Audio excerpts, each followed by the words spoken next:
네, 여러분 안녕하세요. 이페스 관세사에서 관세법 강의하고 있는 안준호 관세사입니다. 오늘 저는 여기 보시는 것처럼 이제 관세법 개정 특강을 진행을 할 거고요. 여기 보시면 아시겠지만 저희 관세법이 2023년 12월 31일자로 개정이 됐습니다. 일단 특징을 먼저 말씀드리면 24년 1월 1일자로 시행되는 게 있고 3월 1일자로 시행되는 것이 있고 그 다음에 7월 1일 그 다음에 25년 1월 1일자로 시행되는 것들이 있습니다. 저희는 이제 수업 목적으로 접근을 해야 되기 때문에 관세법 개론이든 뭐 2차 관세법이든 생각해 보시면 저희 모두 여기에 걸려 있거든요. 여기 두 가지는 당연히 출제가 될 수 있는 부분이다. 가능이라고 말씀드릴게요. 이 두 가지는 저희 시험하고는 일단은 연관이 없다. 라고 보시면 되는 부분입니다. 일단 나머지 부분들도 나중에 보면 좋겠지만 일단 저희는 합격이 목표이기 때문에 이걸 먼저 정리하시면 되겠고요. 나머지는 실제로 공부를 다시 또 한다면은 그때 가서 보시면 좋을 것 같습니다. 제가 그 부분들을 체크해 놨기 때문에 같이 보면서 제가 말씀을 드릴게요. 그리고 같이 보면서 또 출제가 될 수 있는 부분들도 제가 한 번 더 따로 말씀을 드려보도록 하겠습니다. 첫 번째는 관세 조사에 대한 정의, 그냥 범위 합리화라고 써 있는데요. 여기가 신설이 됐습니다. 용어가 신설이 됐어요. 사실 원래 관세법에 관세 조사라는 것이 내용이 있었어요. 내용이 있긴 했었는데 그 내용들은 저희 관세법 제4장에 가서 보면 조사에 대한 내용이 나오는 게 있거든요. 저희 뭐 그거 있죠. 통합조사의 원칙 뭐 이런 얘기를 하는 것이 있습니다.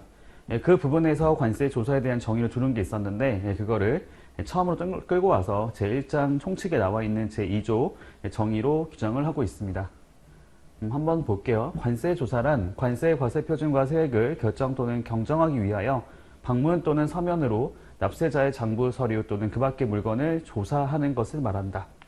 네, 이렇게 규정을 하고 있는 거 참고로 하시면 되겠고요. 만약에 이거를 갖고 시험을 낸다, 출제를 한다 그러면은 관세법 개론 정도만 출제를 할 수 있지 않을까 싶고 2차 관세법은 이제 관세 조사에 대한 것들을 같이 묶어서 출제를 할 때는 조사의 정의를 같이 물어볼 수는 있겠습니다. 여기를 잘 보실 필요가 있겠죠. 포함한다라고 되어 있는 것이고 제외한다라는 말이 있으면 안 된다라는 거 참고로 말씀드립니다. 두 번째, 용어의 변경인데 위에 보시는 것처럼 7월 1일자로 시행되는 거기 때문에 그냥 가볍게 보시면 되겠습니다. 원래 국가관세 종합정보망이라고 하는 게 있었어요. 그래서 제가 줄여서 국종망이라 불렀던 게 있는데 여기 이제 관세청 유니패스를 말한다 보시면 되고요. 요거를 국가관세 종합정보시스템 정보망이 정보 시스템으로 바뀌었죠. 용어만 좀 바뀌었습니다. 이건 7월 1일자로 시행되는 거기 때문에 저희가 지금 현 시점에서는 이걸 가지고 보시면 되는 거고요. 국가관세 종합정보망, 특히 2차 공부하시는 분들은 정보 시스템이라는 용어를 사용하지 않도록 주의하시면 좋겠습니다. 그리고 용어 변경 똑같이 들어가 있다고 보시면 되겠고요. 뭐 저희 관세법 전체로 통틀어 봤을 때 국가관세 종합 정보망이라는 용어가 있는 것들은 다 이렇게 언급이 된다고 보시면 되겠습니다. 그 다음에 장부 등의 보관이라고 나오는 게 있는데요. 원래 기존의 관세법 제12조에 보시면 신고 서류의 보관 기간이라고 나오는 게 있었어요. 근데 요거를 내용을 추가를 하게 되면서 용어를 표현을 바꾸게 됐습니다. 장부 등의 보관이죠. 일단은 대상이 다르다고 보시면 되겠습니다. 신고 서류라고 하는 것들이 장부 등이 나와 있죠.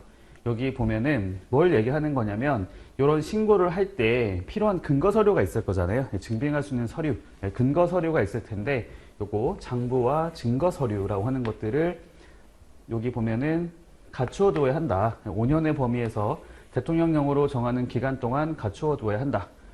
여기 보시는 것처럼 대통령령으로 정한다고 되어 있으니까 요거는 관세법 시행령으로 위임을 한다고 이해하시면 되는 부분이고요.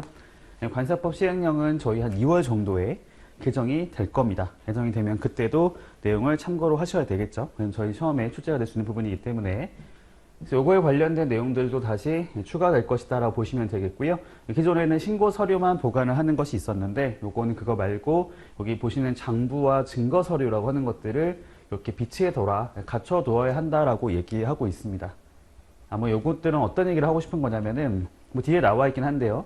37조의 4 제1항과 2항에 따라 이게 나오기 있고 위에 보시면은 30조 제3항 제4호라는 얘기를 하는 게 있어요.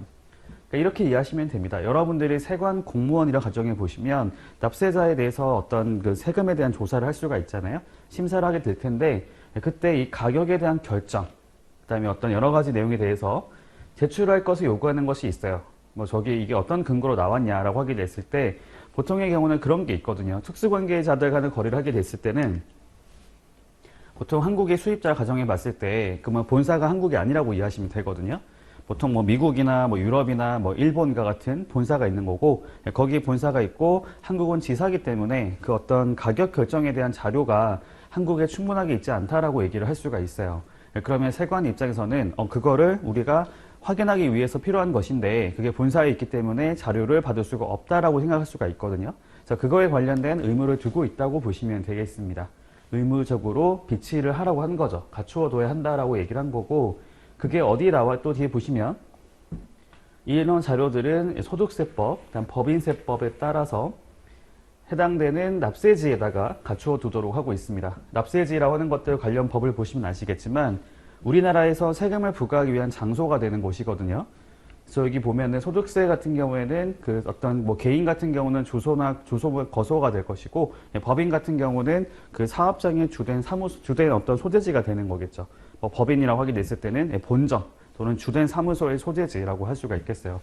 즉 한국에 비치를 해두어야 한다라고 얘기를 하고 있습니다.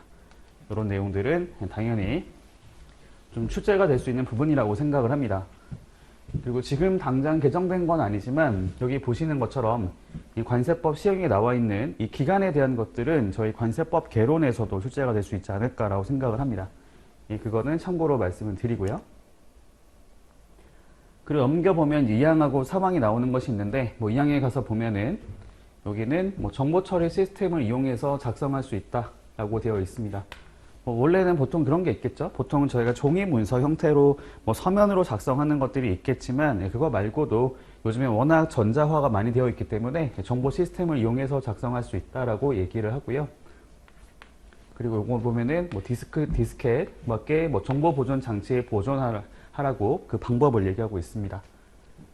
그리고 밑에가 보면은 쭉 나오는 것이 전자화 문서로 변환해서 공인전자문서센터에 보관한 경우에는 위에랑 똑같이 이렇게 갖춘 것으로 보겠다라고 하고 있어요.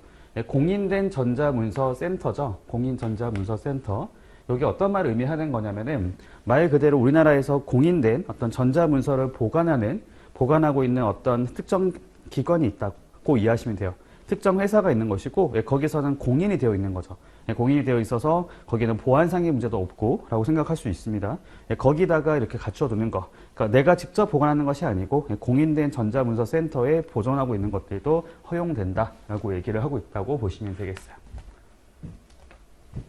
여기는 나름 중요한 조항이다라고 말씀을 좀 드릴 수가 있겠습니다. 그 다음에 여기도 중요하죠. 이게 뭐냐면 관세부과의 제척기간입니다. 원칙적인 관세부과 제척기간이라는 것들은 저희 관세법 21조 1항에 나와 있는데요. 관세를 부과하신 날부터 5년으로 한다고 되어 있고 다만 예외적으로 관세를 포탈하거나 어떤 감면하거나 환급받는 경우에는 10년의 범위에서 10년까지 부과할 수 있다고 나온 게 있었는데 여기 2항에서는 특례적인 제척기간이 나온 게 있었어요. 뭐 소송에 대한 소송, 불복 청구 같은 게 나오게 된 거죠. 이의신청, 심사청구, 심판청구에 대한 결정이 있었다거나 아니면은 저희 압수물품에 대한 반환 결정이 있는 경우에는 그런 것이 확정되고 나서부터 1년 동안 추가로 조치를 할 수 있다, 부과를 할 수 있다 나오는 게 있었던 거고 두 번째 같은 경우는 원산지 증명서, 증빙 자료에 대한 진위 여부에 대한 확인을 요청하는 게 있었던 거잖아요. 우리나라 세관에서 상대 국가에 있는 세관 등에게 그 고라니 발급 기관에게 조사를 요청하는 게 있을 거고 조사 요청하고 나서는 조사에 대한 회신 기간이 나오는 게 있거든요. 회신 기한이라고 하는 거 안에 회신이 오는 경우이거나 오지 않은 경우를 했을 경우에는 그거에 따라서 그 배제를 하고 그 적용받았던 특혜를 배제를 하고 관세를 추가로 부과할 수 있다라고 나오는 게 있고 세 번째로는 저희 그거 있었거든요. 저희 관세법상에 나와 있는 경정 청구를 하는 것들, 일반적인, 그러니까 통상적인 경정 청구, 후발적인 경정 청구, 과세 가격 조정에 따른 경정 청구를 하는 경우, 그다음에 과세 가격 조정에 따른 경정 청구를 하고 나서 그 통지받았던 내용에 대해서 다시 조정 신청을 하는 경우가 나온 게 있었는데 그때는 경정 청구일부터 2개월, 결정 통지를 받은 날부터 2개월 이런 기간 동안 추가로 이렇게 부과할 수 있도록 하는 게 있었거든요. 그거에 추가해서 나온 게 뭐냐면 여기 이겁니다. 명의례여 사실이 확인된 경우죠. 그러니까 어떤 말을 하는 거냐면은 원래 A란 사람이 있고 B란 사람이 있었어요. 그러니까 지금 A는 세관에 납세의무자로 신고된 자라고 가정해 보겠습니다. 납세의무자로 신고된 자. 그러니까 누군가가 나의 명의를 빌려 쓴 거예요. 그리고 여기서는 뭐 사실 명의대여를 한 거가 됐고 여기는 위탁자가 되는 거겠죠. 실제 납세의무자라고 가정을 해보겠습니다. 저희 규정에 보시면은 이게 기존에 납세의무자에 대해서만 이렇게 추가적으로 경정하거나 하는 게 나오는 게 있었거든요. 그래서 명의대여 사실이 확인된 경우에는 여기 나와 있는 최초에 납세의무자로 신고된 자에 대해서는 요것이 이 거에 대해서 지금 아까 보신 것처럼 추가적으로 그러니까 반세부가 지속기간이 경과된 게 있을 때는 이 사람에 대해서 추가적으로 하는 게 없었단 말이에요. 그래서 해주는 게 없었어 가지고 그거에 대해서 지금 보충하고 있는 거라 보시면 됩니다. 그러면은 이 확인됐을 경우에 당초의 부가 처분은 취소. 여기 A로 한 사가 되겠죠. A에 대한 부가 처분이라 하는 것들을 취소를 하고 이 자에게 새로운 부가 처분을 할 수 있다라고 이해하시면 되겠습니다. 그렇죠. 여기 보시는 것처럼 결정 또는 판결이 확정된 날부터 1년이란 기간이 추가로 주어진다고 보시면 되는 거죠. 기존에는 이런 것들이 없었거든요. 없었기 때문에 여기는 더 이상 관세 부과를 할 수 없는 그런 상황이 있었는데 그거에 대해서 보충하는 내용이 있다고 보시면 되겠습니다. 예외 사유를 확대했다라고 얘기를 할 수가 있겠죠. 이것도 나름 중요한 조항이라고 생각이 듭니다. 넘어가도록 하고요. 여기 나와 있는 것들은 용어의 변경입니다. 원래 왼쪽에 보시면 이제 과오납금이라고 표현을 쓴 게 있었죠. 과납, 오납이라고 하는 것을 합쳐놓은 건데요. 과납이라고 하는 것들은 잘못 낸 거 말하는 거고, 그러니까 더 낸 거 말하는 거죠. 더 낸 거고, 내야 될 돈보다 더 많이 낸 걸 과납이라 하게 될 것이고, 오납은 잘못 낸 거를 말한다 보시면 되는데, 요거를 원래 한자라고 하는 것들을 보다 알기 쉽도록 좀 용어를 바꿨습니다. 여기 보면 잘못 납부했다는 게 오납이 될 것이고, 초과에 납부했다는 것이 기존의 과납이 되겠죠. 이렇게 좀 더 알기 쉽게 용어를 변경했습니다. 참고하시면 될 것 같고요. 넘어갈게요. 그리고 특수관계자에 대한 과세가격 결정자료 요구사유 추가라고 되어 있습니다. 기존에 보시면 38조의 제2항에 따른 이게 세액심사를 말하거든요. 세액심사를 할 때를 말했던 것인데 여기 보면 세액심사 말고도 관세조사에 대한 것도 내용이 추가가 됐어요. 그러니까 사실은 규정에서는 세액심사라고 말을 쓰고 있긴 하지만 저희가 관세조사를 할 때 세액심사를 같이 하기 때문에 그때도 보통 요구를 한단 말이에요. 요거를 이제 분리시켜서 정확하게 관세조사라고 하는 것도 추가되었다라고 보시면 돼요. 그 내용이 들어가 있습니다. 뭐 세액심사 할 때뿐만이 아니고 관세조사를 하는 경우에도 동일하게 요구할 수 있다라고 이해하시면 되는 부분이겠습니다. 원래는 다 하고 있었어요. 실무적으로는. 그 다음에 세액심사의 범위 명확화라고 되어 있습니다. 관세법 38조로 가서 보면은 신고납부라는 그런 조가 나오게 되고요. 왼쪽에 보시면 기존에는 그냥 세액에 대하여는 이렇게 말을 썼었거든요. 여기를 좀 표현을 바꿨죠. 세액 등이라고 말을 쓰고 있습니다. 세액 등 납세 신고 내용에 대한 심사라고 하게 되잖아요. 그러니까 기존에 보면은 여기가 세액 심사를 말을 하는 것인데 세액 심사에 대한 정의가 나온 게 없었어요. 그거를 여기서 보충해줬다, 추가해줬다라고 보시면 되겠습니다. 그렇죠? 세액 심사에 대한 정의가 원래 없었는데 이번에 좀 새로 들어갔다, 범위를 명확하게 했다라고 이해하시면 되는 부분입니다. 그렇죠? 세액만 심사하는 것이 아니고 여기 보면은 그거잖아요. 세액과 관련해서 그것도 있겠죠. 저희가 세금뿐만이 아니라 어떤 법을 어긴 것이 있는지 이런 것도 확인을 해볼 수가 있기 때문에 세액심사라고 하는 것을 등이라고 표현을 하고 있습니다. 더 명확하게 범위를 말하고 있다라고 이해하시면 되는 거고요. 그 다음에 이거는 이제 저희 1차 시험에서 출제가 좀 될 수 있는 부분이라고 생각이 듭니다. 저희 그거 기억나시죠? 저희가 일단 여기서 납세 신고를 했다 가정해 볼게요. 납세 신고는 수입 신고할 때 같이 하는 거니까 사실 납세 신고라는 용어를 쓰고 있긴 하지만 실제로는 수입 신고를 하는 행정 절차를 이행하게 되겠죠. 납세 신고를 하고 나면은 15일 안에 납부를 하게 되어 있는 거고요. 이게 납부 기한이 되겠죠. 납부 기한이 될 것이고 이게 이때쯤 납부를 했다 라고 가정해 본다면은 납부일부터 6개월까지가 보정 기간이 됩니다. 이 기간 안에 세액을 정정하게 됐을 때는 가산세는 면제가 되죠. 가산세 부과를 하지 않게 되고 보정 이자만 부과를 하게 됩니다. 여기가 6개월이잖아요. 6개월. 그리고 이제 그 기간 경과되고 나서부터는 이때부터는 다 가산세가 발생을 하는 거죠. 가산세가 발생을 하는데 그런데 가산세가 발생하는 거 맞지만 그래도 비교적 빠른 시일 안에 자발적으로 자율적으로 정정을 하는 것이 있다고 했을 경우에는 가산세 중에서 일부를 경감해 주는 게 있었습니다. 이 가산세라고 하는 것들은 두 가지를 말을 하는 것이거든요. 신고 불성실 가산세,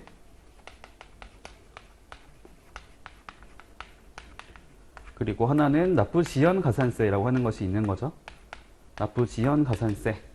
이 중에서 신고 불성실 가산세에 대해서는 경감을 하는 것이 있었어요. 그러니까 정정을 언제 했는지에 따라, 수정 신고를 언제 했는지에 따라 가지고 요거를 이제 원래는 20%, 뭐 10%를 하는 게 있었거든요.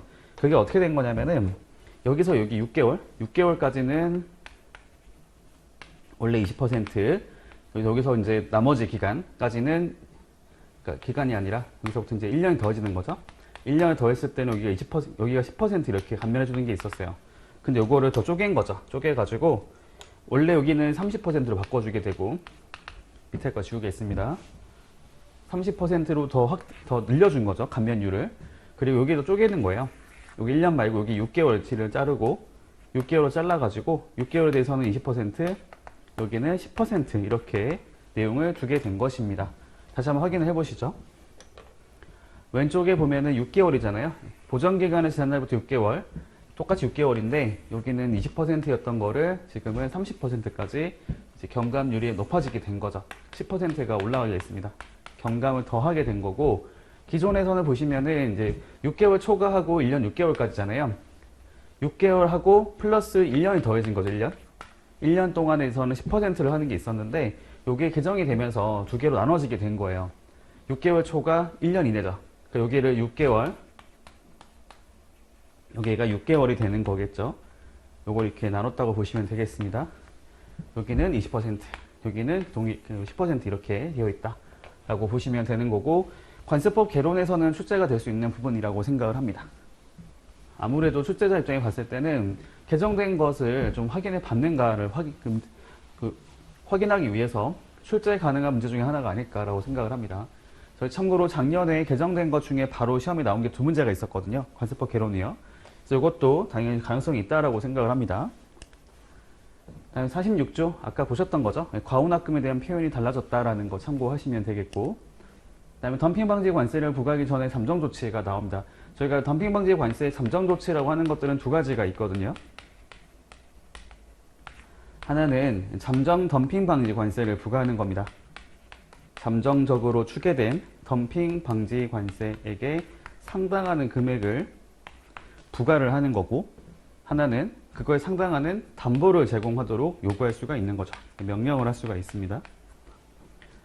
그래서 여기 보니까 기존에는 잠정 덤핑 방지 관세액만 있었거든요. 요거랑 이제 실제로 부과를 하는 본조치가 될 텐데, 덤핑 방지 관세하고 비교를 해서 잠정 덤핑 방지 관세가 더 높은 경우에는 차익을, 그러니까 돌려주는 거고, 반대로 덤핑 방지 관세가 높은 경우에는 차익을 징수하지 않는다라고 하는 게 있었어요. 그래서 잠정 덤핑이라고 줄여 쓰겠습니다. 잠정 덤핑 방지 관세하고 그다음에 그냥 덤핑 방지 관세하고 비교했을 때 이렇게 두 가지 케이스 나온 게 있었잖아요. 이게 더 크는 경우에는 환급을 해주는 것이고, 이게 더 큰 경우에는 징수를 안 한다라고 나온 게 있었거든요. 차익을 징수하지 않는다라고 나오는 게 있었는데, 여기 보시면 이제 정산 내용들을 조금 더 좀 더 합리적으로 내용을 하는 게 있습니다. 앞에랑 비교해 보면 요거죠, 요거. 제공된 담보 금액을 초과할 때라고 했습니다. 그러니까 잠정 조치라는 것이 덤핑 방지 관세 부과하는 것만 있는 게 아니잖아요. 세금 부과 말고도 담보 요구하는 것도 있기 때문에 그 내용들이 여기 추가되어 있다고 보시면 되겠습니다. 담보에 대한 내용들이 더 들어가 있다고 보시면 되는 거고요. 이 말이 그 말이겠죠.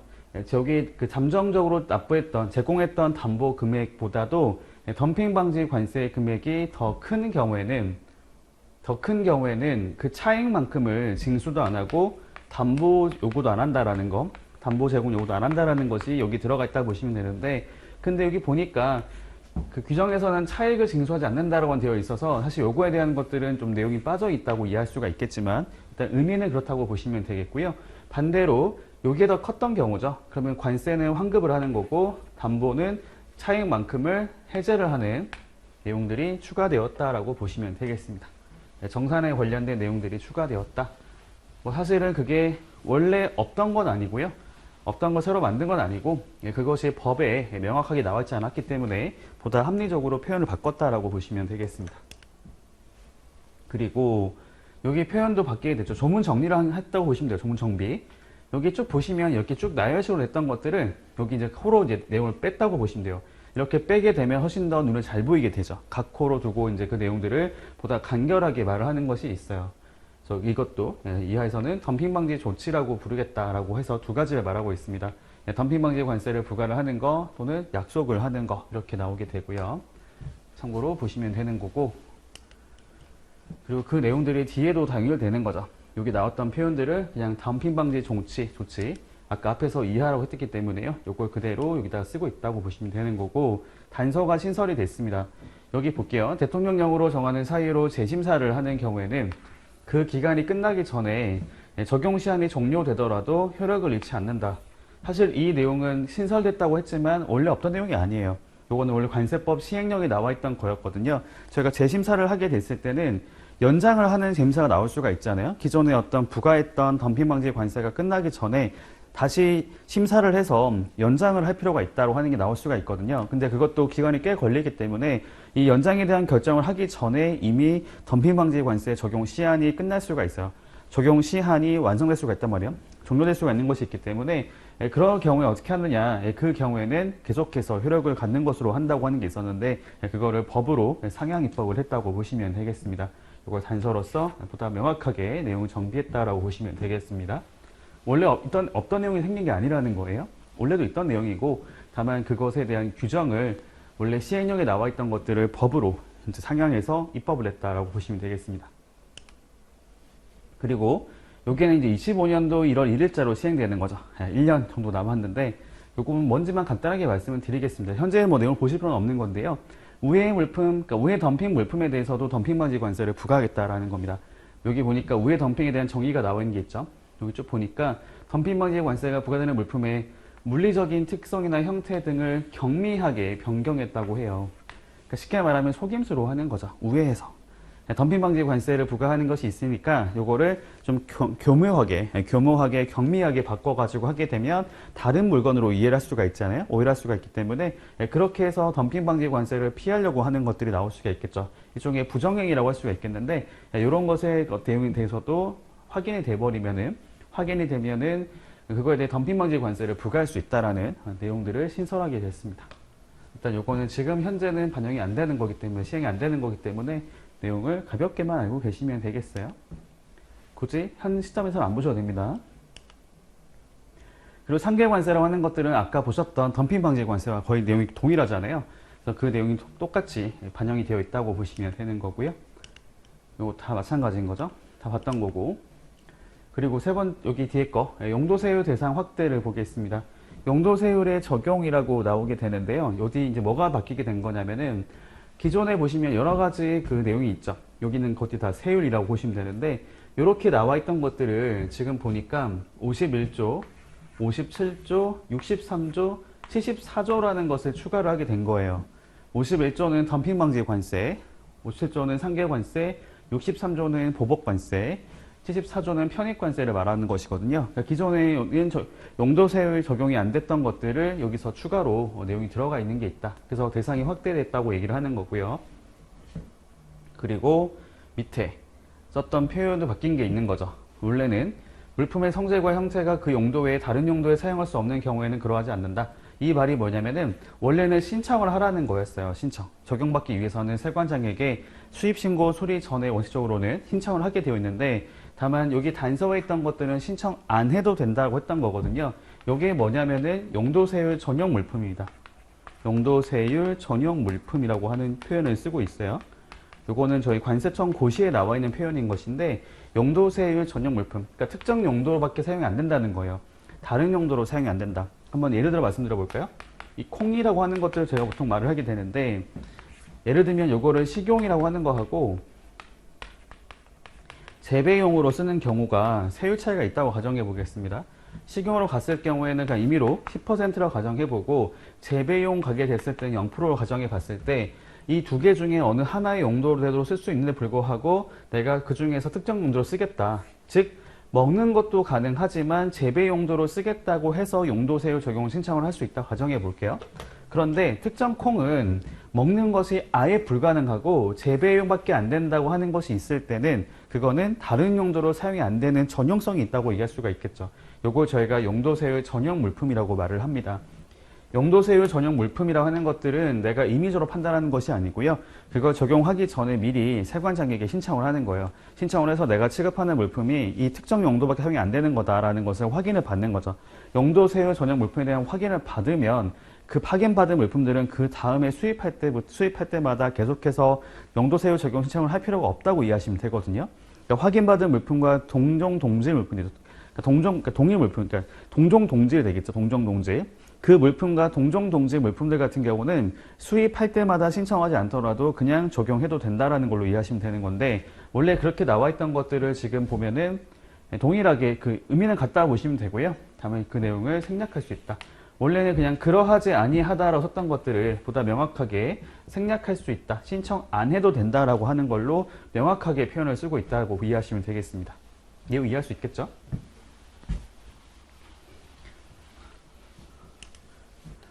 그리고 유형에 나와 있는 것들은 그거예요. 요거 금지행위거든요. 금지행위.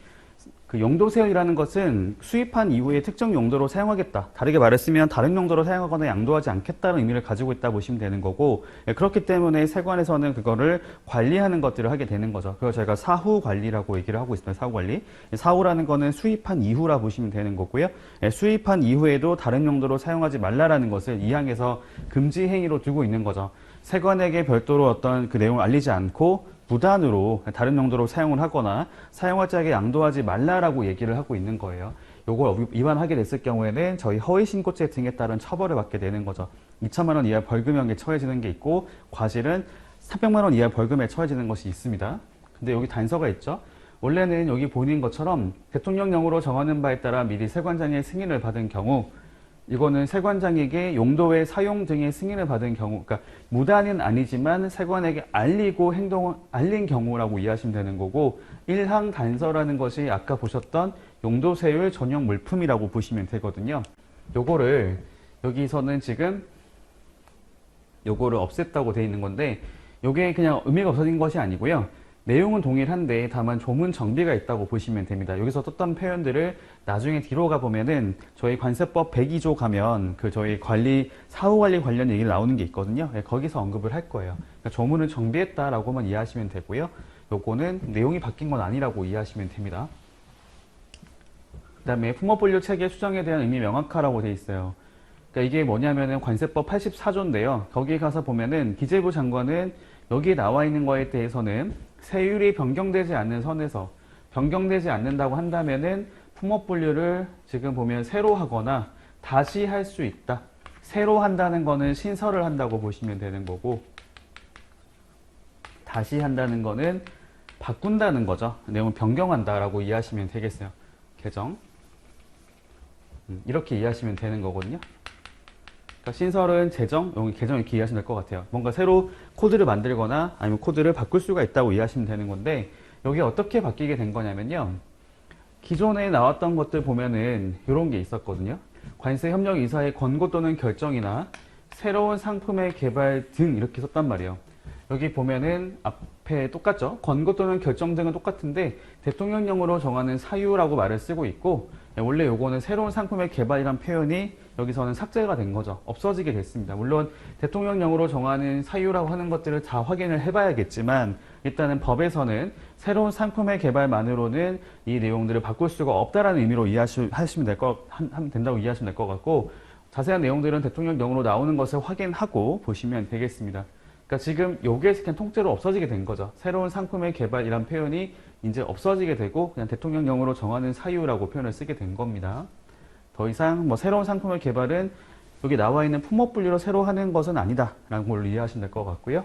여기 쭉 가보면은 표현을 또 이렇게 자세히 쓰고 있죠. 신설, 삭제, 다시 이렇게 말을 쓰고 있습니다. 새로 만들거나 없애거나 아니면 새로 이제 내용을 바꾸거나 이렇게 얘기하고 있는 게 있고요. 그 다음 여기 쭉 보니까 범위도 달라진 것 같아요. 여기 아까 왼쪽에 보시면 관세율표 하나 있었잖아요. 하나 좀 체크해 볼게요. 관세율표, 그 다음 73조. 73조는 국제협력 관세, 76조는 일반 특혜 관세를 말하는데 관세표 똑같이 있죠? 여기 보니까 73조, 76조 나오는 게 있어요. 근데 얘가 추가된 거네, 그죠? 여기 원래 없던 내용인 것이고 뭔지 봤더니 관세 통계 통합 품목 분류표라고 되어 있습니다. 요걸 저희가 HSK라 부르거든요. HS 코드 오브 코리아. 요거는 10단위를 말해요. 10단위. 아까 보셨던 관세표는 6단위를 말을 하는 거고요. 6단위. 6단위까지는 저희 전 세계 공통이라 보시면 됩니다. 저희 관세표에 대한 어떤 HS 협약에 가입된 국가들은 의무적으로 6단위까지는 모두 체계를 맞출 의무가 있다고 보시면 되는 거고, 나머지 단위 같은 경우는 그 나라들별로 별도로 정할 수가 있도록 되어 있는데, 우리나라 같은 경우는 현재 10단위를 쓰고 있는 거고요. 그걸 법에서는 관세 통계 통합 품목 분류표라고 말을 쓰고 있습니다. 그러니까 원래 여기 없었는데 통계 여기 보면 품목 분류표라고 하는 것들도 이제 위에 보시는 것처럼 이런 것이 충족이 된다면 신설하거나 삭제하거나 다시 할 수 있다라는 걸로 내용이 추가됐다라고 이해를 하시면 되는 부분이겠습니다. 이런 것들은 그죠. 참고로 보면 좋겠죠. 특히 저희 관세법 개론 같은 경우는 객관식으로 문제를 만들다 보니까 기존의 용어를 가지고 냈을 때 틀린 것으로 답을 체크할 수도 있단 말이에요. 이런 거 잘 보실 필요가 있겠습니다.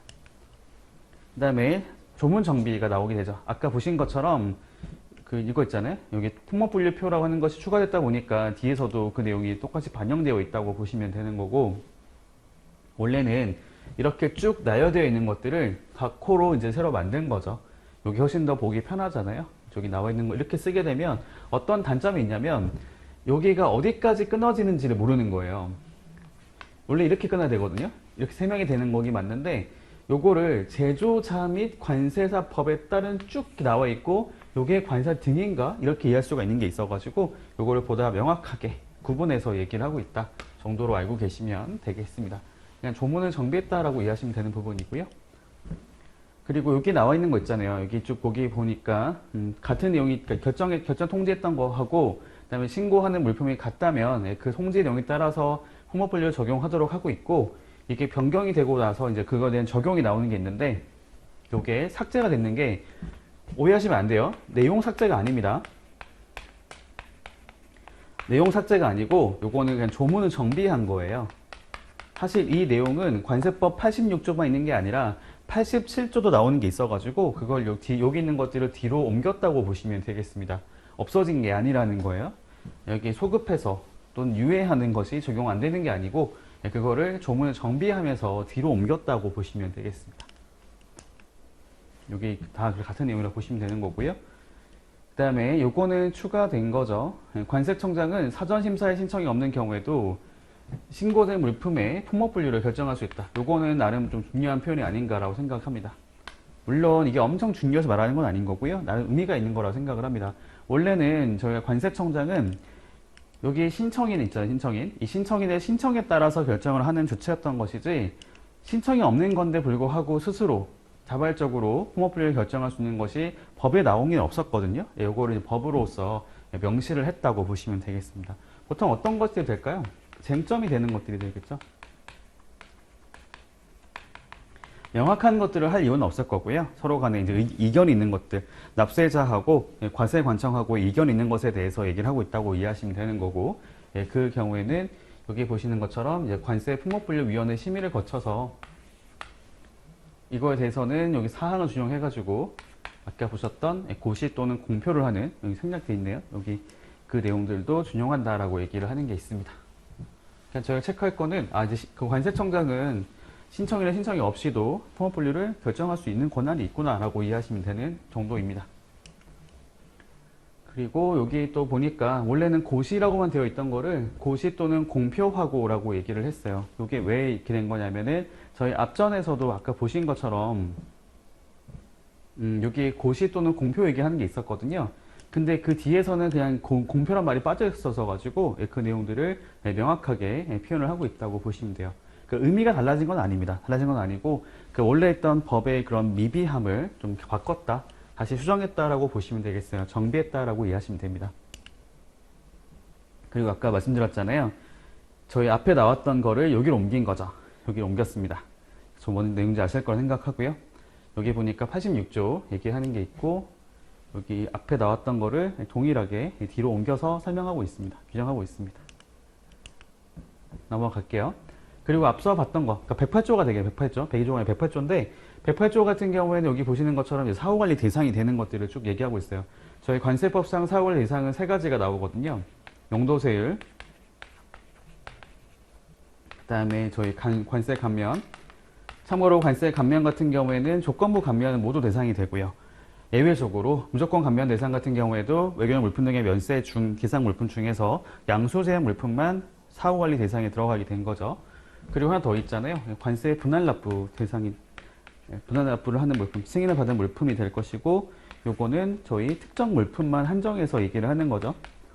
천재지변 등에 따라서 관세를 나눠서 있는 것들은 용도에 따라 하는 거 아니기 때문에 요거는 사후 대상에 들어가지 않습니다. 얘네들이 바로 사후관리 대상이 된다라고 이해하시면 되는 거고요.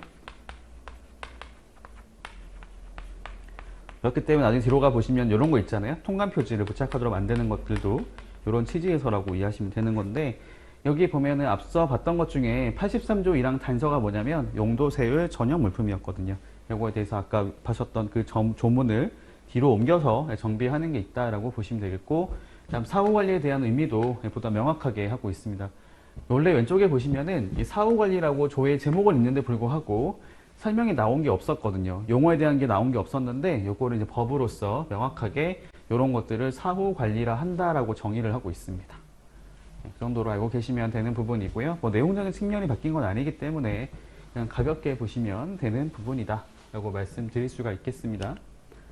다음 또 조문 정비, 아까 보셨던 요거죠. 요거를 사후관리 표현을 바꿨다라는 거고, 그러니까 원래 나왔던 거 있잖아요. 관세 조사라고 하는 것들이 관세법 110조에 이렇게 정의를 하는 게 있었거든요. 요거를 아까 저희 처음에 봤던 것처럼 용어의 정의로 옮겨서 보는 게 있는 거고, 그 정의했던 것이 있기 때문에 그냥 가볍게 관세 조사를 하는 경우라고 조문을 정비했습니다. 그리고 여기 관세 조사권 남용 금지 111조의 2항이 뭐냐면요. 중복조사 금지거든요. 중복조사 금지라는 것이 원칙이에요. 납세자의 권리 중에 하나로서 조사받은 사안에 대해서, 동일한 사안에 대해서는 두 번 다시 중복해서 조사할 수가 없다라고 하는 게 있는데, 다만 그거에 대한 예외가 하나 있잖아요. 예외가 좀 나오는 게 있잖아요. 여기에 좀 나열되는 것들이 있는데요. 왼쪽에 보시면 포탈이라고 말 쓰는 게 있고, 여기는 살루라고 얘기를 하는 게 있습니다. 포탈은 일단 두 가지 모두 다 세금을 적게 낸다고 이해할 수가 있겠는데, 사기성이 있다고 보시면 돼요. 사기성. 그러니까 의도적으로 내가 세금을 적게 내기 위해서 또는 안 내기 위해서 뭔가 행위를 하는 것이 있다고 보시면 됩니다. 예를 들면은 신고할 때 뭐 서류를, 장부를 조작을 하는 거죠. 탈루라고 하는 것들은 누락이 있다고 이해하시면 돼요. 누락이라고 하는 것들. 그러니까 일부러 내가 지금 신고하는 과정에서 몇 개를 빼고 신고를 하는 거예요. 세금을 적게 낼 목적으로서.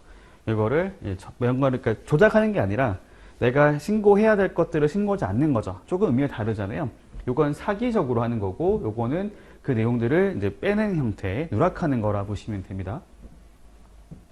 어떻게 비교할 수 있을까요? 이렇게 한번 생각해 볼까요? 저희 관세법이다 보니까 저희 관세평가 내용 아시잖아요. 제가 수입하는 물품에 대해서 그 물품에 어떤 빠져있는, 그러니까 과세 목적상 그 누락된 물품 금액이 있다고 했을 경우에는 그거를 저희가 물품의 가격에 포함해서 신고를 해야 되잖아요. 그래서 저희가 가산요소라고 얘기하게 되는데, 관세평가에 나와 있는 가산요소라고 하는 거 정해진 것들이 있잖아요. 내가 그런 금액이 있었어요. 내가 그런 금액이 있었는데 불구하고 그거를 내가 신고하지 않았다. 그건 누락이 되죠. 누락, 탈루. 관세 탈루가 된다고 보시면 되고, 내가 이런 것들이 있는데도 없는 것처럼, 그러니까 이거를 예를 들면은 저희가 계약서라고 하는 것들을 이게 조작을 한다든지, 아니면은 처음부터 그게 아닌 것처럼 해서 신고를 하는 경우도 있잖아요. 조작을 통해 가지고 이런 것들을 저희가 포탈이라고 이해하시면 되는데, 좀 비교해 본다면 탈루라고 하는 것들이 보다 더 좀 범위가 좀 넓다고 이해하시면 될 것 같거든요. 포탈이라고 하는 것들을 보게 되면은 관세 포탈의 혐의를 인정할 만한 명백한 자료가 있는 경우를 하는 것들은 저희 뒤에 보시면 관세 포탈죄가 있잖아요. 이 포탈에 대한 어떤 그 혐의가 있다는 거는 법원까지 가야 될 수가 있는 거죠. 관세 포탈죄라고 하는. 근데 탄로라고 하는 것들은 그거보다는 보다 더 완화되어 있는 어떤 내용이라고 생각할 수가 있겠고, 그리고 관세 조사를 하는 과정에서는 보통 탄로라고 하는 그런 뭐라고 할까요? 혐의, 여기 혐의라고 하는 것들이 더 발견하는 게 더 적절할 것 같아요. 여기 보니까 빠진 게 있었네 이렇게 보는 게 되는 거지, 이거를 가지고 사기적으로 뭐 세액 결정 영향 주기 위해 가지고 뭔가 조작하는 것이 보였다. 이건 범죄죠, 범죄. 물론 요거는 범죄라기보다는 이제 과세 누락, 세금 누락이 되는 거고요. 그다음에 고액 상습 체납자의 명단 공개라고 하는 것들이 그 표현이 바뀌었어요. 원래는 고액 상습 체납자 썼죠. 요거는 고액은 이제 1억 원 이상, 2억 원 이상이고요. 상습 체납자라고 하는 것들은 체납 발생한 것이 1년 이상 된 거를 말하는데, 여기에 보니까 한 명 더 있습니다. 고액 상습 체납자 등이죠. 요건 똑같거든요. 근데 뒤에가 추가가 됐어요. 여기 보면은 포탈한 경우죠. 관세 포탈범이라고 써요. 관세 포탈범. 관세 포탈범에 대해서도 명단을 공개할 수 있다라고 하는 것이 생겨났습니다. 여기 보니까 270조 1항 4항 5항이죠. 70조라고 하는 것들은 관세 포탈죄 등을 말을 하는 것이고, 1항은 관세 포탈죄, 4항은 부정감면죄, 5항은 부정환급죄를 말하거든요. 자, 이런 것들의 범죄를 저질러서 유죄 판결이 확정이 됐다고 해요. 그러니까 법원의 판결을 받은 거고, 그에 따라서 여기 보시면은 이 포탈, 감면, 뭐 면탈, 환급받은 금액이 관세를 포함해서 관세와 뭐 내국세 등을 합쳐가지고 연간 2억 원 이상인 자가 있을 때를 저희가 관세 포탈범을 부르는데, 이 포탈범에 대해서도 그 포탈범에 대한 인적사항하고 세금에 대한 것들을 공개할 수 있다라고 내용이 추가되게 된 겁니다. 요거는 잘 알고 계실 필요가 있겠죠. 요거는 아예 신설된 거예요. 원래 없던 게 생겨난 거기 때문에 이런 것들은 잘 보실 필요가 있겠습니다. 그 내용들을 뒤에 또 조문 정비를 한 거죠. 동일하게. 넘어가면 될 것 같고요. 그리고 과세정보 요구권 신설이 나와 있는데요. 요거는 24년도 7월 1일자로 시행이 되는 거라서 일단 저희 시험하고는 연관이 없다고 보시면 됩니다. 시험에 안 나오는 부분이고요. 다만 개념만 잠깐 말씀드려 본다고 하면은 납세자 본인에 대한 정보를 저기 세관에 요구하는 거죠. 관세청이 요청을 해가지고 나한테 달라고 한다든지, 아니면 나 말고 다른 대리인한테, 나의 어떤 대리인에게 그 정보를 제공해 달라고 요구를 하는 것이 나와 있습니다. 여기 보이죠? 법인, 여기 보면은 대리인들, 뭐 관세사, 세무사, 변호사, 뭐 회계사, 변호사 이렇게 나와 있어요. 보통 이게 언제 발생할 수 있냐면은 관세사들이 조력을 할 수 있는 권리가 있잖아요. 관세 조사를 할 때 조력할 수 있는 권리가 있단 말이에요. 근데 조력하려고 봤더니 그럴 수가 있어요. 관세사라고 해가지고 내가 그 납세자 정보를 다 알고 있는 게 아니거든요. 왜냐면 저희가 정보라고 하는 것들은 그걸 그 거래를 담당했던 해당 어떤 그 화주의 물품을 수출입을 했던 사람이 있을 거 아니에요. A라는 관세사가 신고를 했다. 근데 그거를 B라는 관세사가 관세 조사 조력을 한다. 과정에 봤을 때 자기가 신고하는 것이 아닌 경우에는 조회를 할 수가 없어요. 그러니까 B라는 관세사는 그 납세자의 정보를 확인하기가 어려운 부분이 있다는 거죠. 그러면 결국에는 납세자, 화주를 통해 가지고 A라는 자에게 요청을 해서 받아오는 경우들이 비일비재 그렇게 해야 되거든요. 근데 그렇게 하는 거 상당히 번거로워요. 심지어 A라는 관세사가 이미 거래를 안 한 거예요. 심지어 둘이 싸우고 나갔어요. 서로 막 얼굴 붉히고 이제 계약 안 하게 된 거예요. 그러면은 납세의무자인 화주가 요청했을 때 과연 줄까요? 안 주겠죠. 그러면 관세 조사가 이제 힘들어지는 겁니다. 조력을 하는 관사는 당연히 정보 달라고 자료 달라고 얘기할 것인데, 화주는 자료를 갖고 있는 경우, 그러니까 뭐 사실 정리가 잘 되어 있다면 좋겠지만 그게 안 되는 경우가 발생할 수 있거든요. 그런데 그거를 뭐 A라는 관사한테 요청하는 것이 어려울 수가 있단 말이에요. 그런 경우는 여기 보시는 것처럼 그냥 관세청이 요청하는 것이 가장 좋거든요. 근데 관청에서는 그런 걸 잘 안 주려고 했었어요. 근데 이것이 이제 법으로 나오게 된 거죠. 법에서 납세자가 요청을 할 수 있다, 요구할 수 있게 된 거고, 요구할 때 그 방법들, 그 다음에 요구할 때 들어가는 뭐 정확히 기재되어야 하는 그런 사항들을 말을 하고 있는 거고, 그걸 받았을 때 여기 보면은 뭐 세관의 이제 입장이 나오게 되죠. 관세청은 뭐 대행기획을 맡길 수가 있는 것이고, 그다음 여기 뭐 안전성 확보 조치를 해야 되고, 그다음에 비밀 유지라고 하는 것들 이렇게 나와 있어요. 이런 것들은 나중에 개정이 되고 나면은 좀 챙겨봐야 되는 내용이라고 생각합니다. 일단 저희는 지금 안 봐도 되는 거기 때문에 넘어가도록 하고요.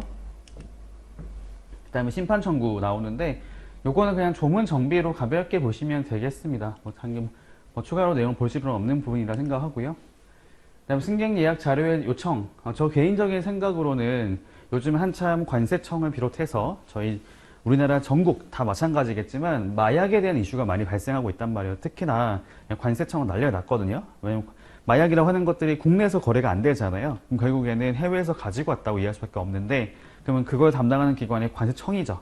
그러니까 당연히 많은 쪼임을 받았을 거예요. 너네 뭐 했니? 이렇게 나왔겠죠. 또 관세청 입장 같은 경우에도 상당히 마약에 대한 것을 좀 많이 예의주시하고 있는 게 있습니다. 그러면은 저희가 이슈를 반영한다면 어쩌면 저희 올해 시험에 마약에 관련된 문제가 나오지 않을까 생각하는데, 그 중에 하나가 유력한 게 이거죠. 승객 예약 자료의 제공입니다. 그렇죠. 마약이라고 하는 것들을 감시하기 위해 가지고 사전에 승객 예약 자료 달라고 요청을 하는 거죠.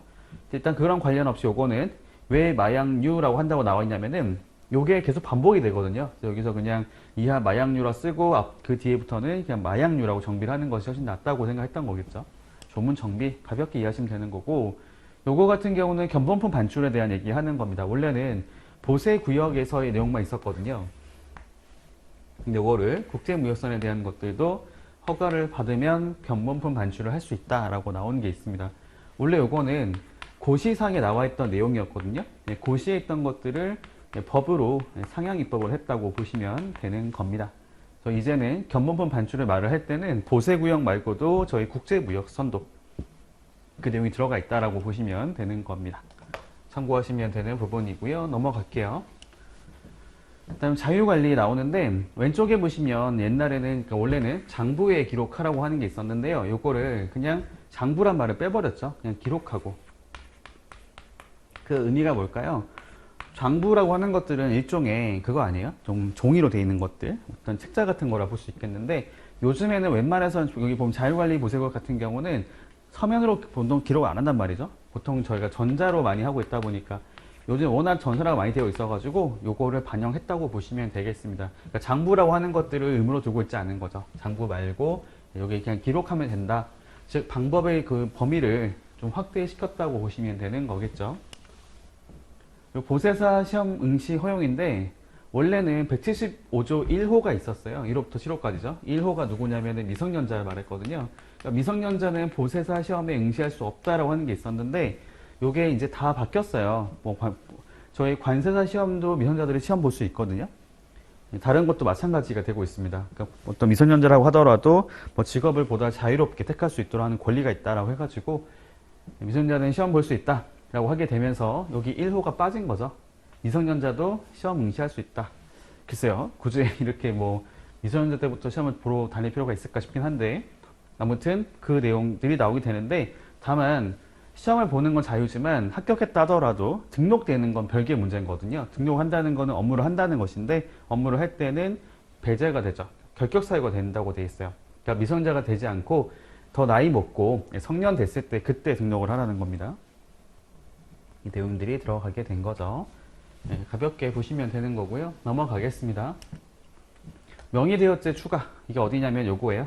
275조의 3입니다. 네, 운영형 결격 사유 중에 하나로서 보세사의 명의대여죄에 대한 것들도 추가가 됐다라는 거 참고로 보시면 되는 부분입니다. 여행자 휴대폰 유치 사유 추가라고 돼 있죠. 유치라고 하는 것들 보니까 이게 여행자 휴대폰, 승무원 휴대폰을 말했던 것인데, 요거에 대해서 여러 가지 사유가 나왔던 것이죠. 이런 사유가 있을 경우에는 유치할 수 있다라고 나온 게 있었고요. 거기 추가된 것이 뭐냐면은 국세징수법, 지방세징수법에 따라서 강제징수 또는 체납처분이 위탁된 자가 물품을 수입하는 경우, 참 이것도 통일하면 좋을 것 같은데, 국세징수법에서는 강제징수 용어를 쓰고 있는 반면에 지방세징수법에서는 아직까지도 체납처분 용어를 쓰고 있어가지고 이렇게 두 개로 나눠진 것 뿐입니다. 의미는 같은 거예요. 강제징수 또는 체납처분 라고 하는 것은 이번에 사유가 추가됐다.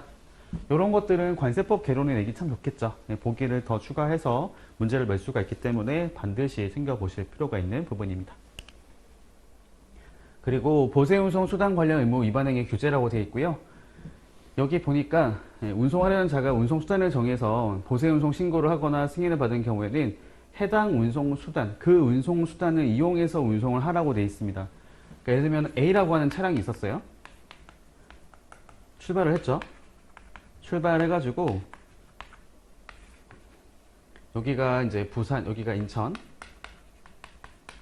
여기가 부산이라고 가정해 보겠습니다. 보세 운송을 해가지고 인천에서 부산으로 간 게 있었는데 A 차량이 아니고 출발한 건 A였는데 도착한 거는 B가 된 거예요. 그 말이 뭘까요? 중간에 바꿔치기를 한 거죠. 이런 현상이 이제 이런 문제가 발생한 게 있었어 가지고 이런 것들을 방지하기 위해서 이렇게 내용을 두게 됐다고 보시면 됩니다. 의무 위반 행위를 규제하겠다. 그러니까 이런 게 있다 하더라도 규제할 만한 게 없었거든요. 그러니까 원래 저희가 처벌을 할 때는 법에 따라 하는 거기 때문에 제형 법정주의라고 하는 게 있어요. 죄는 법으로 정하는 거에 의해서만 적용될 수 있는 거죠. 처벌할 수 있게 되어 있어가지고 이런 것들을 하기 위한 근거를 두고 있다. 내용을 만들었다고 보시면 되겠습니다. 그쵸. 중간에 참 감도 크죠. A 차량을 B로 바꿔가지고 도착한 것처럼 보고를 하고.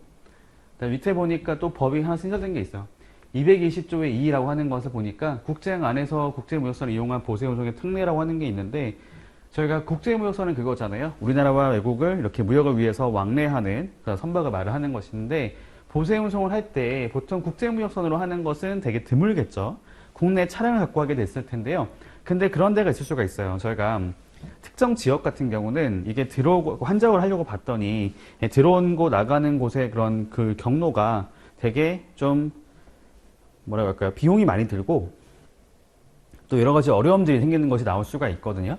그래서 거기서 보세운송을 하는 것이 좀 많이 어려운 상황이 발생한 게 있다고 했을 때는 국제무역선을 가지고도 국제항 안에서 보세운송을 할 수 있다라고 얘기하고 있습니다. 그죠? 한정물품 나오잖아요. 한정물품. 환정물품 등의 경우에는 이렇게 국제무역선을 가지고 그 들어왔던 배를 갖고 그대로 보세운송해서 나갈 수 있다라고 얘기를 하고 있습니다.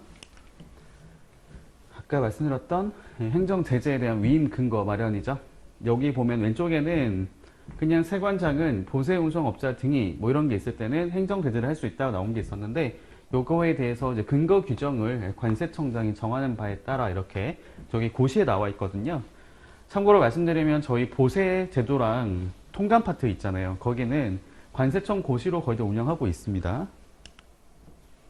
그 다음에 여기 보니까 원산지 정보원에 대한 게 나와 있는데 요건 2024년 7월 1일부터 시행되는 거기 때문에 그냥 가볍게 보시면 되겠습니다. 원래는 정보원 이렇게 썼다가 요건 원산지 정보원 이렇게 표현을 바꿨던 이유가 뭐냐면 나중에 말씀드리겠지만 이제 그 정보원이라고 하는 것이 하나 더 추가된 게 있어요. 국가관세 종합정보망이라고 하는 게 있잖아요. 그거를 바꿔서 운영사업자를 바꿔가지고 한국관세정보원 이렇게 말씀드린 게 있거든요. 그래가지고 이렇게 혼동을 방지하기 위해서 정보원을 명확하게 원산지 정보원 이렇게 표현을 쓰는 게 있습니다. 가볍게 보시면 되는 부분이고요. 그리고 그 물품검사 손실보상 대상 확대라고 되어 있는데 원래는 이 물품에 그러니까 적법한 물품 검사를 하더라도 물품에 손실이 발생하면 그거에 대해서 여기 관세청장 또는 세관장이 보상을 한다라고 나온 게 있었는데요. 여기 보니까 범위가 어떻게 돼요? 물품만 들어가 있는 거잖아요. 여기서는 물품 등이 된 거죠. 그러니까 물품 말고 나머지 플러스 알파 이렇게 이해하시면 되는 건데 저희가 어떤 일이 있었냐면은 그런 게 있었어요. 저희가 요즘 하도 밀수가 많이 들어오다 보니까 밀수하는 방법도 점점 이렇게 더 치밀해지고 더 스마트해진 곳이 있거든요. 뭐 팔레트 같은 데가 이렇게 컨테이너 막 이렇게 넣어가지고 숨겨가지고 오는 경우가 있었는데 그런 것들을 검사하기 위해서 세관에서 이제 그것을 검사하는 과정에서 그런 포장 같은 거 다 뜯어버릴 수가 있잖아요. 그러다 보니까 그 화주, 특정 어떤 범죄자 물건 말고도 다른 제3자들이 피해를 보는 일이 발생하는 게 있다고 보시면 되거든요. 그래서 그 물품 말고 다른 것들도 이제 어떤 손실이 입은 게 있을 경우에는 보상을 받을 수가 있다고 해서 범위를 좀 확대했다. 대상을 늘렸다라고 보시면 되는 부분입니다. 그리고 요거는 폐지가 됐어요. 수출입 물품 검사 수수료 폐지라고 되어 있는데 원래 왼쪽에 보시면 이 검사 장소에 검사를 할 때 세관에서 여기 보이는 것처럼 수수료를 납부하게 하는 게 있었는데요. 그거를 없앴습니다. 이제는 아예 삭제를 했어요. 이제 돈을 안 받겠다는 거죠. 돈 없이 보다 자유롭게 업무를 할 수 있도록 하고 있습니다. 용어 바뀐 거 말씀드렸잖아요. 그죠? 넘어갈게요. 그리고 마약 밀수 단속을 위한 정보 수집 근거 마련입니다. 아무래도 요즘에 딱 보시면 아시겠지만 최근에 이슈는 다 관세, 거의 마약에 관련된 것들을 주로 법도 새로 만들고 했고요. 그게 전반적인 큰 이슈라고 보시면 됩니다. 그래서 저희 만약에 이걸 반영해 본다면 저희 관세법상에서 마약에 관련된 것들이 한번 출제가 되지 않을까라고 생각을 하는데 그게 1차보다는 2차 확률이 높다고 생각을 하거든요. 마약류 관련 정보 제출 요구라고 하는 것들이 신설이 됐어요. 여기 보면은 관세청장이 여기 관계중앙행정기관의 장에게 그런 보유한 정보, 갖고 있는 정보를 달라고 요구할 수가 있다고 돼 있죠. 이런 것들. 달라고 요구할 수 있게 되어 있고, 요구받은 기관에서는 특별한 사유가 없다면 제공할 의무가 있다라고 나오게 된 거고요. 이런 것들이 추가가 됐습니다. 정보 수집 근거 마련이라고 하는 거, 위치 정보라고 하는 것들도 수집할 수 있다고 되어 있어요. 그러니까 쉽게 말하면은 내비게이션 같은 역할을 하는 거겠죠. 어디 있냐라는 것을 실시간으로 확인할 수 있도록 정보를 달라고 할 수 있다는 겁니다. 이거는 2차 시험에 한번 출제가 되지 않을까 하는 생각이 드네요. 넘어가겠습니다. 용어의 변경, 아까 봤던 걸 넘어가도록 하고요. 조문 정비인데, 여기 보면은 이제 그거, 국가관세 종합정보망 운영이라고 하는 것들이 이렇게 바뀌었어요. 그쵸? 국가관세 종합정보망을, 국가관세 종합, 이거 아니죠? 이거 말고, 운영하거나라고 하는 것들이 여기 조문이 바뀌게 되면서 일단 이렇게 표현을 바꾸게 된 건데, 사실 이런 것들은 크게 중요한 게 아니죠. 이거죠. 국가관세 종합정보 운영 사업자를 한국관세정보원 이렇게 내용을 바꿨다는 게 있는데, 요거는 지금 당장 시행은 아니기 때문에 그냥 넘어가시면 될 것 같고요. 이런 것들은 가볍게 보시면 되고요. 뭐 그냥 특별하게 볼 건 없습니다. 원래도 안 봤던 거 맞죠? 네, 그게 안 봤던 거고. 네, 저기 챙겨볼 게 있어요. 거기에 좀 어떤 걸 봐야 되냐면은 허위신고죄 등에 따른 내용 중에 사항이죠, 사항. 여기 보니까 원래는 이런 게 해당되는 게 있을 경우에는 1천만 원 이하의 벌금에 처한다고 나온 게 있었거든요. 벌금형을 부과하는 게 있었는데 요거를 완화시켜 준 게 있어요. 요게 옆으로 가서 보면은 요거를 과태료 부과로 바꿨습니다. 삭제 있잖아요. 요것들을 여기로 옮겼어요. 여기 5천만 원 이하의 과태료, 과실은 400만 원. 한번 볼까요? 요거 있잖아요. 세관 공무원의 질문이 쭉 나와 있죠. 뭐 거짓 진술하거나 거부 기피한 자가 있는데, 여기 보니까 여기로 옮겨졌죠. 원래 벌금형에서 과태료 부과로 바뀌었습니다. 요거는 저희 1차 시험 때 출제가 될 수 있겠죠. 앞에 나왔던 것 중에 삭제된 거 3개 있죠. 3개. 요것도 하나, 둘, 3개 이렇게 옮겨졌다. 그리고 이제 새로 오게 되면서 기존에 있던 조문이 다 바뀌겠죠. 그래서 원래 있던 것들이 하나씩 뒤로 밀렸다고 보시면 됩니다. 그래서 그런 내용, 요거는 뭐 뒤에 나오는 것들은 중요한 거 아니고요. 조문 정비를 하는 과정에서 개정이 된 거고, 챙겨볼 게 뭐냐면은 허위신고죄 등에 따라 벌금형이 됐던 것들이 이제는 과태료 부과 처분으로 바뀐 것들이 있다. 4가지가 있고, 공교롭게 4가지네요. 그러면 저희 1차 시험 때도 출제가 될 수 있지 않을까라는 생각이 드네요. 5천만 원 이하 과태료, 1만 원 이하 과태료 부과라고 하는 것들. 근데 이렇게 이해할 수도 있는데, 아니 지금 보니까 원래는 1천만 원 이하의 벌금이었는데 1천만 원밖에 안 됐는데 이제는 더 높잖아요. 그렇죠? 5천만 원. 그러면 더 이게 처벌이 세진 거 아닌가요? 이렇게 할 수 있잖아요. 처벌이 더 중해진 거 아닌가요? 이렇게 볼 수가 있는데 그렇지는 않아요. 왜냐하면 물론 금액만 비교하면 그럴 수가 있는데요. 저희가 벌금형이라고 하는 게 더 엄한 처벌로 봅니다. 과태료 같은 경우는 이게 최대 금액을 말하는 거긴 하지만 일단 과태료는 위반이 발생하더라도 쉽게 말하면 빨간 줄이 끄지가 않는 거예요. 근데 벌금형은 한번 부과되면 그때부터 여러 가지 내용들이 적용되기 많거든요. 제재되는 게 되게 많단 말이에요. 근데 요거는 그렇지 않다는 거죠. 그런 것들을 참고로 말씀드립니다. 다 조문 정비한 거고요. 넘어가겠습니다. 이것도 조문 정비. 뭐 이런 것들은 뭐 딱히 안 봐도 되는 거죠. 요거는 7월 1일자 시행인데요. 여기 보니까 비밀유지 위반에 대한 과태료 중에 요거 있죠. 116조의 6 제10항이 뭐냐면은 본인에 대한 과세 정보 제공이었습니다. 요거는 아직 개정된 건 아니죠. 개정이 될 때 요것도 같이 반영이 된다라는 거고, 이것도 조문 정비, 용어의 변경, 아까 보셨던 거 있죠?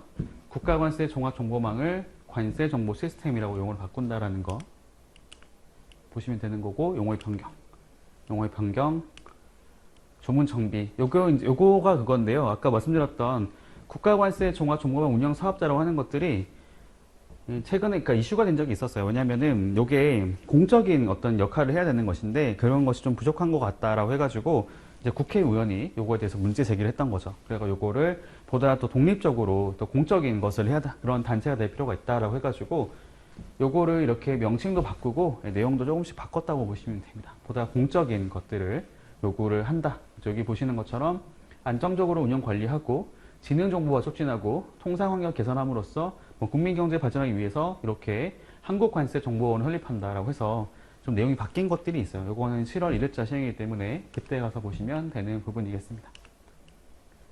다행인 거죠. 예, 올해 시험이 안 나올 거고 아마 내년 이후부터는 이것도 출제될 수 있는 범위에 들어가지 않을까, 그러니까 출제될 수 있지 않을까라고 생각을 합니다. 자, 넘어가면 되는 부분이고요. 그리고 이제 행정제재 사유 추가입니다. 이것도 여기 보니까 요게 더해진 거죠. 관세청장 시정명령을 위반 그 정해진 기간까지 이행하지 않았을 때라는 게 추가된 거고요. 이것도 7월 1일자 시행이기 때문에 넘어가시면 되겠습니다. 용어의 변경 넘어가면 되겠고요. 이것도 조문 변경에 따라서 내용 반영한 거고, 이것도 마찬가지가 되겠습니다. 여기까지가 제가 준비했던 저희 개정 특강 자료였습니다. 일단 내용들은 다 말씀을 드렸고요. 아까 설명드렸던 대로 저희 지금 시행되는 거 있잖아요. 저희 수업 목표상 봤을 때 7월 1일, 그러니까 7월 1일자 이후 시행되는 것들은 당장 시험을 보는 게 아니라고 보시면 되고요. 요건 내년에 반영된다고 보시면 돼요. 그래서 그 전까지 나왔던 것 중에서 제가 좀 봐야 될 것들 말씀드린 게 있었는데 한번 정리 잘 해보시고요. 이 내용들을 다 암기하는 거 아닙니다. 그게 아니고 여러분 봤을 때 이게 뭐가 바뀌었구나, 어떤 취지구나 라고 이해하면 될 것 같고요. 그 중에서는 좀 봐야 될 것들은 추가로 정리를 하실 필요가 있겠습니다. 참고로 말씀드리겠지만 관세법만 바뀌는 것이 아니고 법이 바뀜으로써 위임받은 것도 다 바뀌거든요. 그다음에 관세법 시행령, 시행규칙이 바뀔 거기 때문에 여러분들이 시험을 보시기 전에 바뀌는 것이 있다고 했을 경우에는 반드시 개정된 것이 언제 시행되는지 보시고, 시험 직전에 시행되는 게 있다더라도 반드시 보고 들어가셔야 됩니다. 작년에 저희 관세법 시행령 개정되고 나서 그게 아마 2월 말이었을 거예요.